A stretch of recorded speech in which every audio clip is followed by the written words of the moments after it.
the center then becomes a table, and the table moves it from the mind to flesh and blood. And so the question then becomes, can you join us at the table?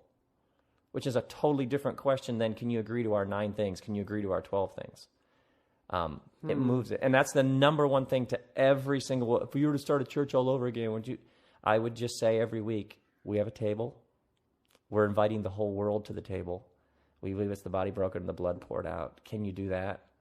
Because that's why so many people have left in your students, and people are disillusioned, as they were literally taught this thing that isn't doable. I went all the way into the heart of the beast, and it's not doable.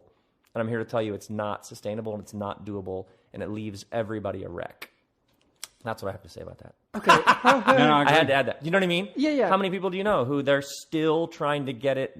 But we're kind of suspicious about the pastor because it's a little bit questionable. Oh, because he took one of the 1 things away from the list of 13 and added it. It never, ever ends, and it makes everybody completely mentally insane. Okay, there's no way I'm going to let you off from that last sentence. You went to the heart of the beast, and it's impossible to do it. Explain, what do you mean by that? If you're still in the region of the mind protesting, you'll never, it creates a vicious system in which you're left boycotting people. You're left suspicious of everybody and their brother. You have to make public statements about this book. You have to put a sticker. They put a sticker on my book, some book chain. Parental advisory. Read with discernment.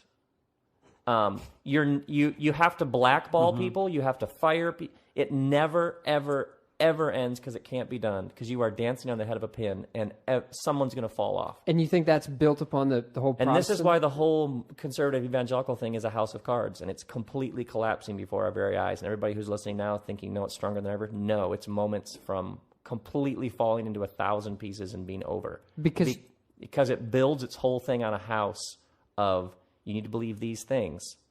And then everybody weighs in on what those things mean, and it splits hairs, and it splits hairs, and it splits hairs, and it can't be done. It cannot be done. You move it to the table, everything changes. So you think the Eucharist is the saving grace for the church? I think that's what Jesus said, and I think he was right.